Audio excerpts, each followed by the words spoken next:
Hi, and thank you for visiting my channel.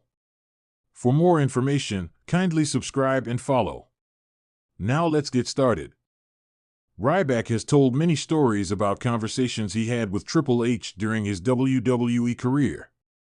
Vince Russo, WWE's former head writer, recently gave his take on a remark the game once made about the future of the company's top stars.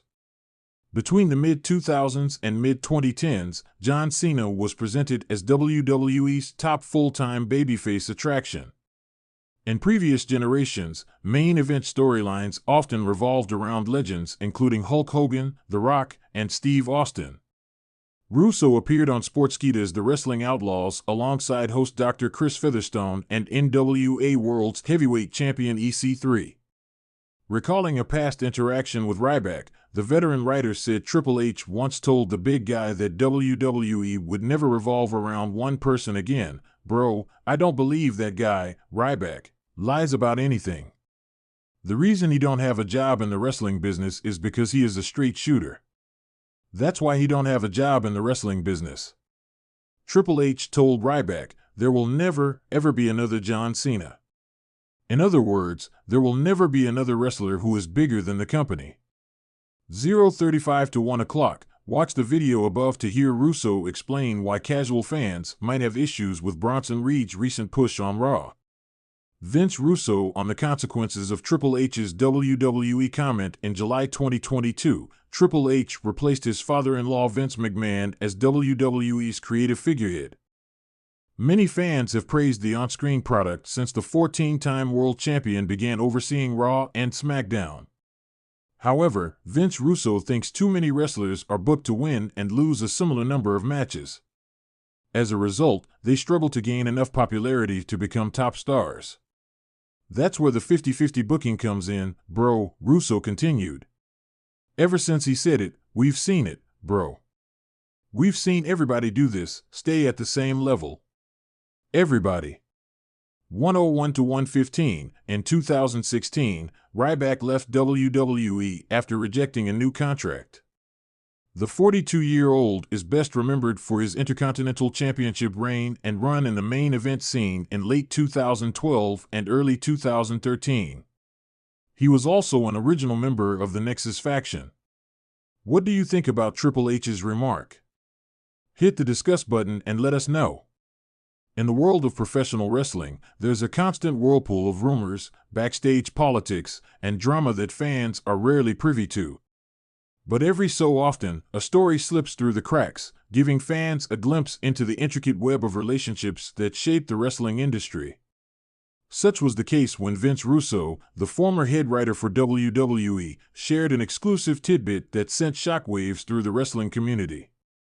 The story involved two big names in the industry, Triple H, the cerebral assassin, and Ryback, the powerhouse who was once poised to be WWE's next big thing. It all began on a quiet Tuesday afternoon. Vince Russo, known for his controversial and outspoken nature, decided to sit down for an interview on a popular wrestling podcast. With years of experience in the wrestling business and a reputation for not holding back, Russo was always a highly anticipated guest.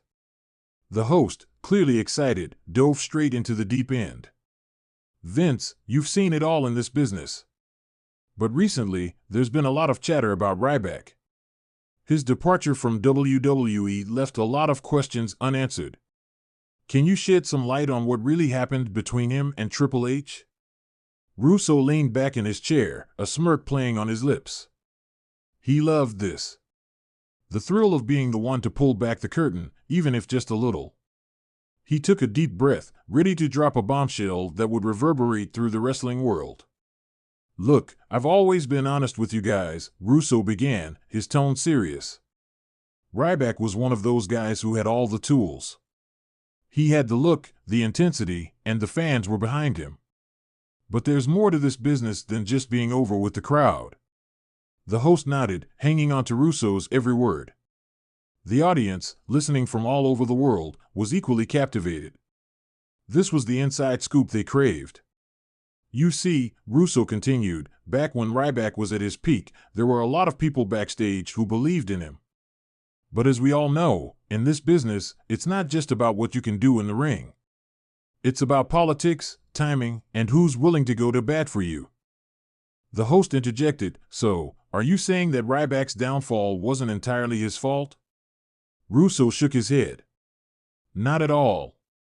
Ryback was a victim of circumstances. But the real story here, the one that hasn't been told, is what Triple H said to him before he left the company. And let me tell you, it wasn't pretty." At this point, the tension in the room was palpable. The host leaned in closer, and the audience collectively held their breath.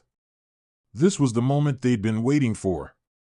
Triple H, as we all know, is a master of the game, both in and out of the ring.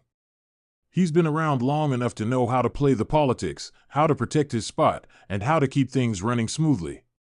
But sometimes, that means making tough decisions.